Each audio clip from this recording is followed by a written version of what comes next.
Boa noite, amigos.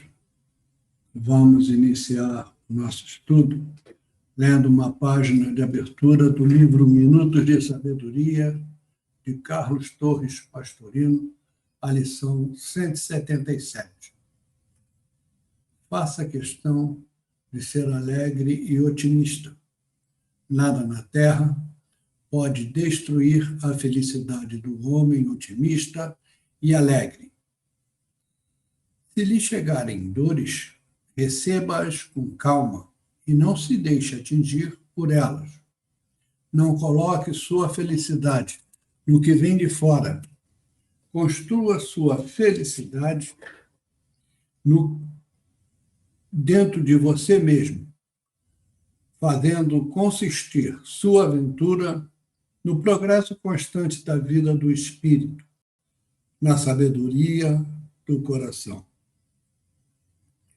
Vamos unir os nossos pensamentos em prece e dizer assim: Senhor Jesus,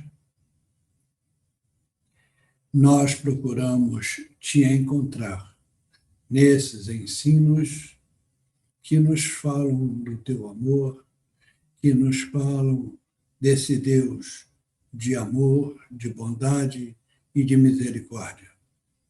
Por isso, Senhor, te suplicamos a assistência amiga desses trabalhadores do mundo espiritual, para que possamos não só entender e compreender o estudo, mas colocá-los em prática no nosso dia a dia.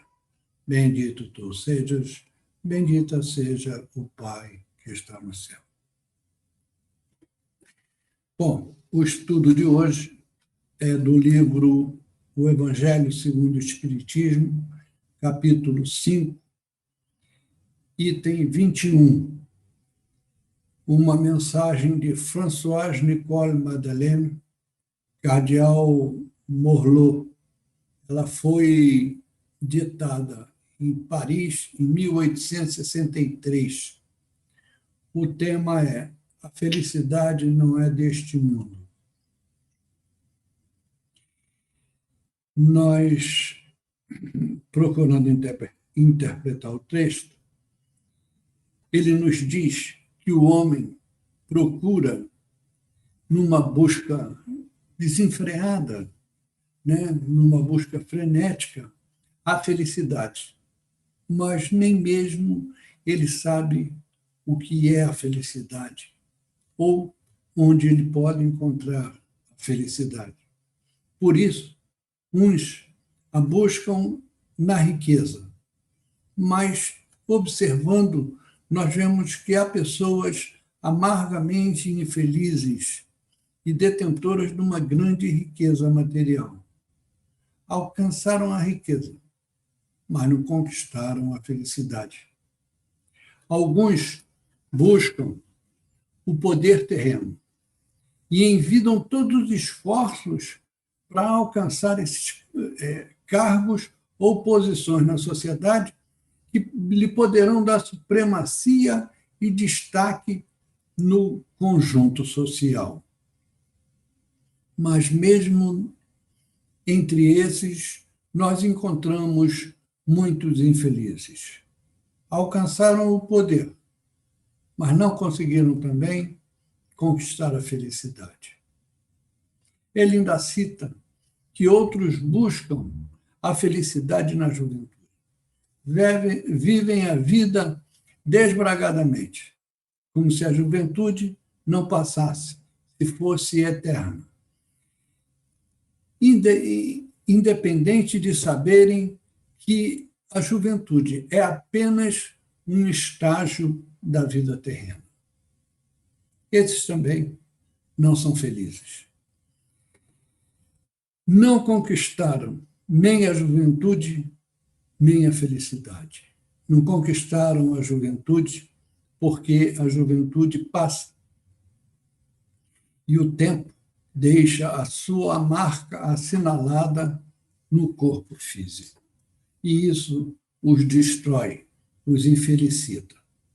Desse modo, nós vemos que os homens, em qualquer posição que ele esteja da sociedade, ele se lamenta por não ser feliz, mas o que vem a ser, de fato, felicidade.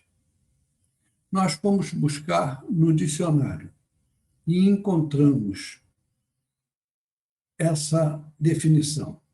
Felicidade é um estado de consciência plenamente satisfeita.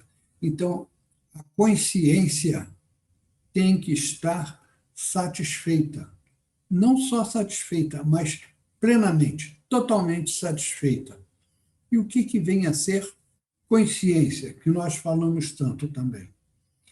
No mesmo dicionário está essa definição. É o sentido ou percepção do ser humano que possui do que é moralmente certo ou errado, em atos e motivos individuais. Então, a consciência é essa percepção que o homem, né, o ser humano, possui do que é moralmente certo ou errado. Para a consciência estar plenamente satisfeita, o homem tem que estar moralmente satisfeito, executando aquilo que é moralmente certo. Porque se fizer o que é errado, a consciência não fica em paz.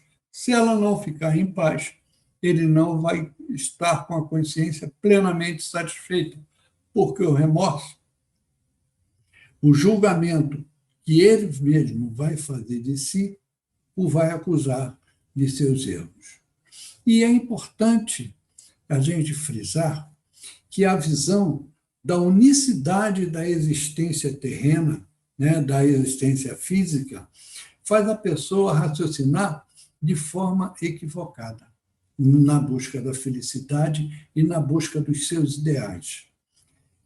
Deus nos criou para sermos felizes. É o que as religiões, de uma certa maneira, pregam. Contudo, para que isso de fato ocorra, nós temos que nos aproximar dele. E quanto mais nós nos aproximamos dele, mais felizes nós seremos. E a visão da unicidade da existência não deixa enxergar essa grandeza divina, a sua sabedoria, a sua misericórdia infindável. Na maioria das vezes, o ser humano se fixa nessa unicidade da existência e ele tem que aproveitar aquilo que lhe dá prazer, porque a vida é uma só. Então, ele procura, de uma certa forma, desfrutar dos bens físicos, porque é isso que nós vemos no nosso planeta. E quando acontece alguma coisa que não lhe é agradável, ele se fixa, muitas das vezes, naquilo que lhe parece negativo e não consegue mudar a sua percepção, a sua visão da situação, porque a vida é só uma existência e ele não está conseguindo aproveitar os prazeres da vida física.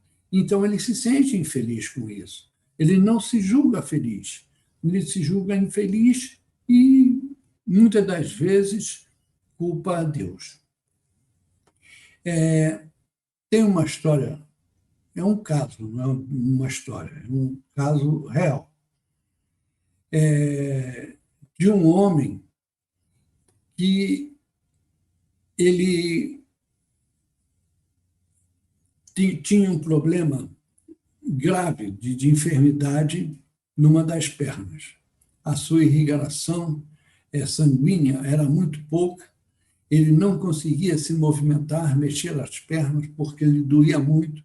Quando ele tinha que ir a médico fazer alguma coisa, era muito dolorido para ele.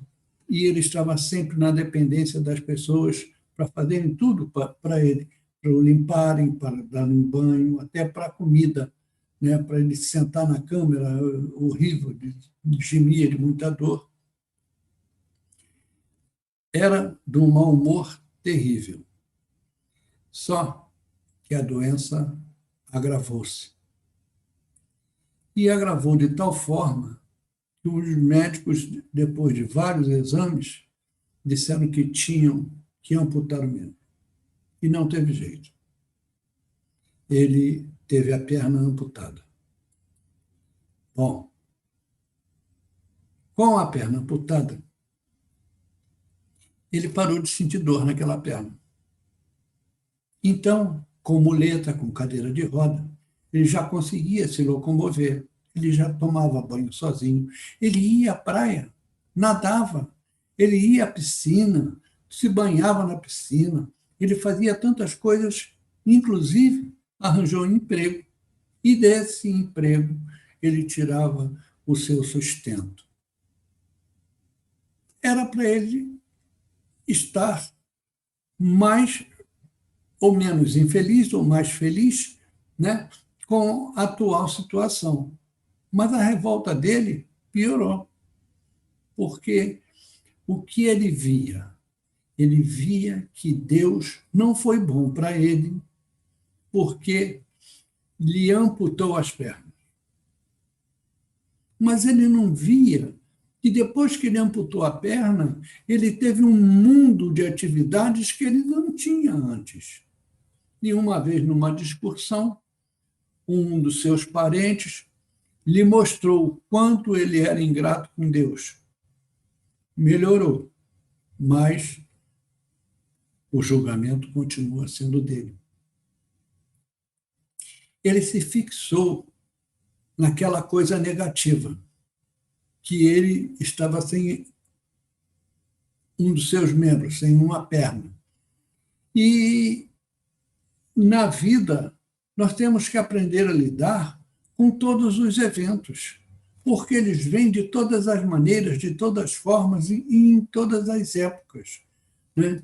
Então, para que a gente possa ser feliz, é preciso que a gente saiba entender o que aquele evento, o que aquele acontecimento, o que aquele fato vem nos trazer. As pessoas, cada um tem o seu momento, tem o seu modo de ver e de lidar com esses eventos.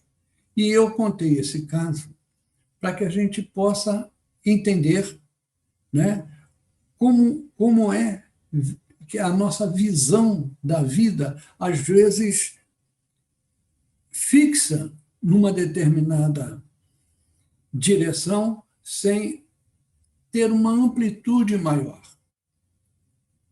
Na questão 920 do Livro dos Espíritos, os espíritos, respondendo a Kardec, dizem que nós não podemos encontrar a felicidade completa na Terra, pois a vida foi dada como prova e expiação, mas que depende de nós suavizarmos os nossos males e ser tão feliz quanto possível seja na Terra.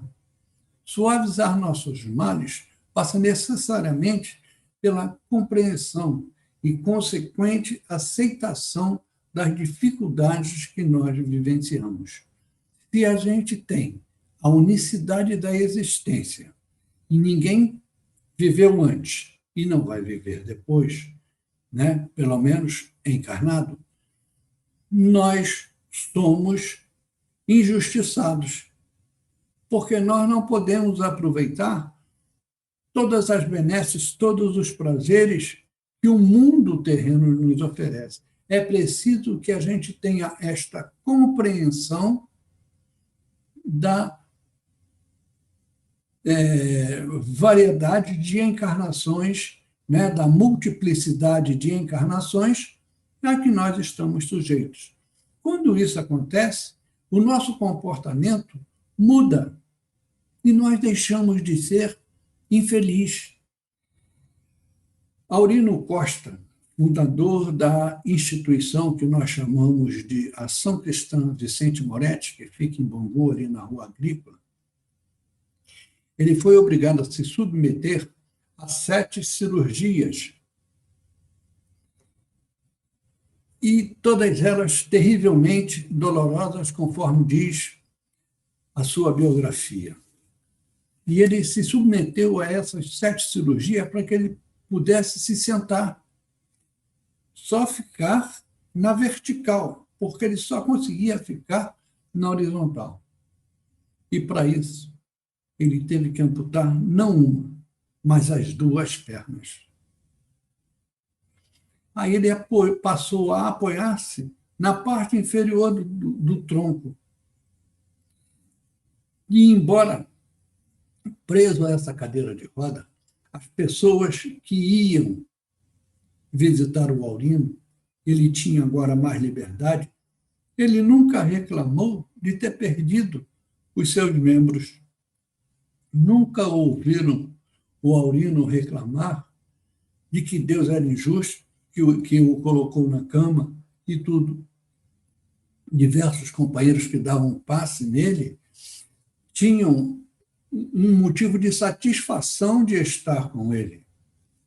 E muitas das vezes era ele quem consolava e fortalecia os corações de muitos que o buscavam na procura de ajuda, de amparo, de um socorro, de um ombro amigo, de uma palavra de socorro para eles, né? De esperança. Um outro também, que ficou conhecido como o Gigante Deitado, foi Jerônimo Mendonça. Ele mesmo paralisado numa cama ortopédica e cego, trabalhava arduamente pelo ideal espírita. Por isso é que ele ficou conhecido como Gigante Deitado. A sua obra foi gigantesca. Foi uma pessoa muito aguerrida e também não se ouvia lamento, contrariedade, não se ouvia reclamar de infelicitações pelo que lhe estava passando. Um outro também eu tive a oportunidade de conhecer foi o Amazonas Hércules. Amazonas Hércules, sofrendo de hanseníase, rejeitado pela sociedade, com toda a contrariedade, com tudo sendo, vamos dizer, adverso a ele, ele fundou um centro espírita na colônia de Curupaiti, aqui em Jacarepaguá, no Rio de Janeiro. E na colônia se trata das pessoas que têm hanseníase, né? Mas ele fundou um centro e, nesse centro, foi montada uma farmácia, foi montada uma clínica com uma higiene que causa um bem-estar para quem vai lá e vê as pessoas serem tratadas do mal de Hansen. O centro não para nisso. Os voluntários ficam lá tratando dos enfermos, mas, mesmo assim, é distribuído bolsa de alimentos, roupas, enxovais para gestantes. Esses 3 exemplos que eu dei agora são exemplos de pessoas que conseguiram ver a vida numa espiritualização contínua, crescente, progressiva, e entenderam que a vida não é só essa fase que nós estamos vivendo desta encarnação, que existem outras encarnações, e se alguma coisa está nos acontecendo nesse momento, há uma razão de ser, porque Deus é bom, Deus é justo, Deus é misericordioso. Ele não gosta e não castiga a nenhum de seus filhos. E nós somos seus filhos. Os espíritos que ditaram a Kardec a doutrina espírita nos dizem que o nosso mundo é de ordem inferior, um mundo de expiações e de provas, e que por isso nós não encontraremos a felicidade plena aqui. E, no entanto, nos afirmam também que em mundos superiores ao nosso, o homem é feliz e que a felicidade ela é proporcional ao progresso espiritual conquistado, não é dado. É conquista íntima.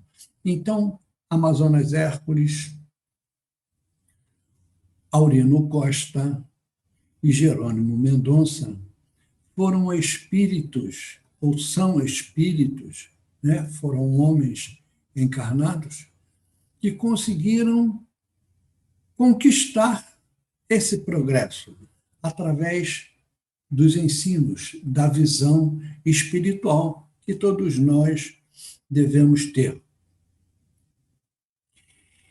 Havia neles uma vida igual que a nossa, mas de melhor colocação na sua visão dos problemas. Eles não viam as dificuldades como os problemas, mas, como nos diz o Paulo Goulart, eles viam as dificuldades como oportunidades de crescimento, de enriquecimento, de poder fazer alguma coisa a mais. Então, eles tinham essa visão. E nos mundos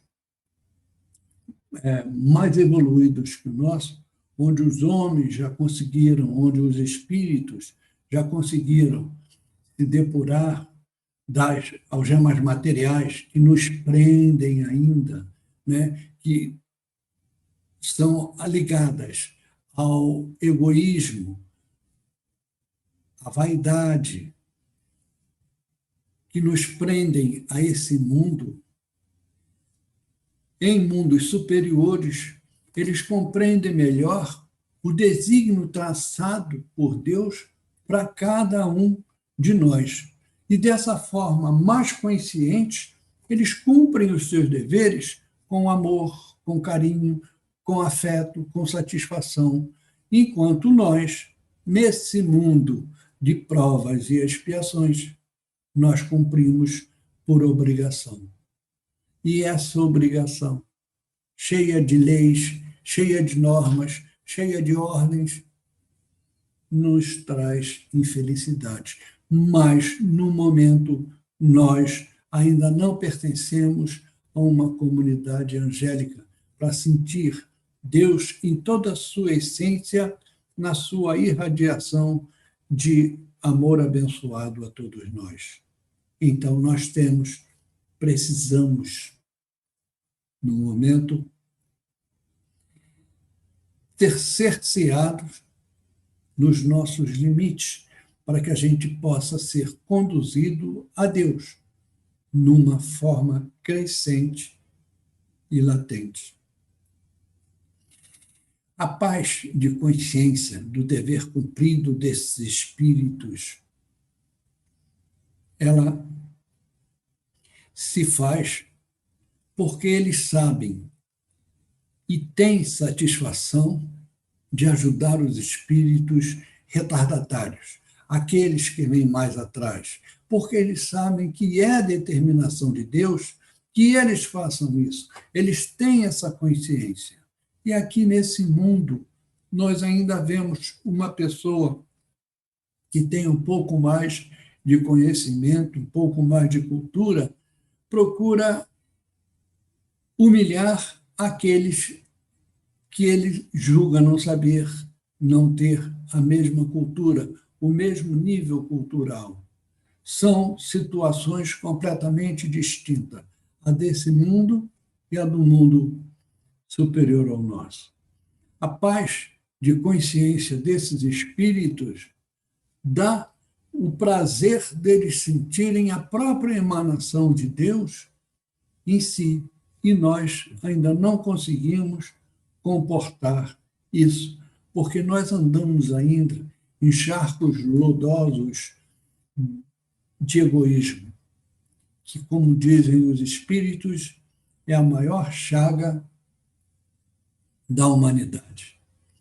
É um terreno onde campeia o orgulho, a vaidade e todas as paixões de ordem inferior ligada a esses sentimentos que toldam o coração, a visão de espiritualidade que nós devemos ter. É um solo que ainda é muito estéril e que está precisando ser arado. E lentamente, esses espíritos mais evoluídos vão arar o solo de nossa alma, para que aqui possa germinar o amor e florir, para que sejamos árvores que possamos ofertar bons frutos para aqueles que estiverem famintos ou sedentos na estrada da vida.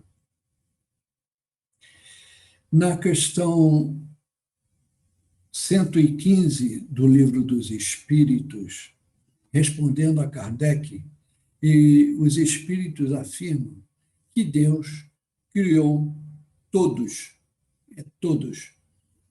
Muitas das vezes as pessoas acham que existem pessoas melhores, mais afortunadas, que Deus favoreceu mais. Mas olha só, a resposta dos espíritos é que Deus criou todos, todos, não foram alguns, não foi a maioria, não foram uns, foi todos os espíritos. Deus criou todos os espíritos, simples e ignorantes. E a cada um, deu determinada missão, para que nessa missão se possa descobrir a verdade. Porque descobrindo a verdade, nós nos aproximaremos de Deus.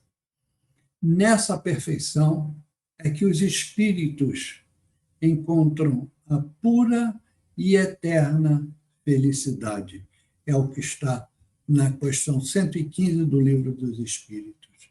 Então, nós temos que procurar descobrir as verdades para satisfazer a vontade de Deus. E aí é que nós vamos encontrar a pura e eterna felicidade. Essa é a nossa missão. Se Deus é amor, e o amor é tudo o que há de bom, onde está o amor, está a felicidade. Então, todos aqueles que estão junto a Deus estão sentindo a felicidade da própria emanação do amor, da emanação de Deus. E se nós, que nos dizemos espíritas, e estudamos essa doutrina, a abraçamos com o ardor do nosso amor, com o calor do nosso coração, nós temos por obrigação não só de estudar esses ensinos, mas de, principalmente, nos esforçarmos para praticá-lo. Pois é pela prática que nós conseguiremos chegar à perfeição. Se nós deixarmos para depois, nós não conseguiremos, em pouco tempo, avançar muito. Lembrando-nos que os espíritos disseram: espíritas, amai-vos, este é o primeiro mandamento, instruí-vos, este é o segundo. E o que nos orienta o Espírito de verdade, segundo o Espiritismo. E Kardec ainda nos traz assim: reconhece-se o verdadeiro espírita pelo esforço que faz em domar as suas más inclinações. A grande esperança que nos traz essa doutrina de luz e de fé, ela desfralda uma bandeira de um futuro que pode ser maravilhoso e que depende unicamente de nós. A felicidade está ao nosso alcance, depende de como nós encaremos a vida e de como nós fazemos para vivenciá-la. Se vivenciarmos os ensinos do Cristo, nós estaremos nos aproximando céleres da felicidade e já poderá ser estampada com um sorriso em nosso falar e agir. Deus será exibido com toda a força que nós pudermos nos nossos atos, nas nossas realizações, felizes. E envolveremos o mundo com esse amor que sai de nós, que irradia de nós. Anete Guimarães, numa palestra no canal YouTube, ela diz que foi feita uma pesquisa por cientistas e que esses cientistas descobriram que as pessoas, no grupo de pessoas que eles pesquisaram, as que eram mais felizes eram aquelas que tinham uma maior quantidade de pessoas que elas amavam. Foi preciso que os cientistas fizessem uma pesquisa de anos com várias pessoas para descobrir que a felicidade está no amor. E Jesus já nos apresentou essa condição há mais de 2000 anos. E nós ainda estamos nos debatendo, procurando a felicidade em coisas supérfluas, em coisas alheias. Queremos ser os eleitos do Senhor. E, dessa forma, todos nós somos seus eleitos, porque ele falou que nenhuma de suas ovelhas se perderia. Então, todos nós estaremos fadados a nos encontrar com ele e sermos felizes nesse nosso encontro. Roguemos a Deus as suas bênçãos misericordiosas, para que tenhamos sabedoria na aplicação desses ensinos e que possamos buscar, junto aos nossos tutelares espirituais, força e a iluminação necessária. Muito obrigado. Que Deus nos abençoe a todos. Uma boa noite.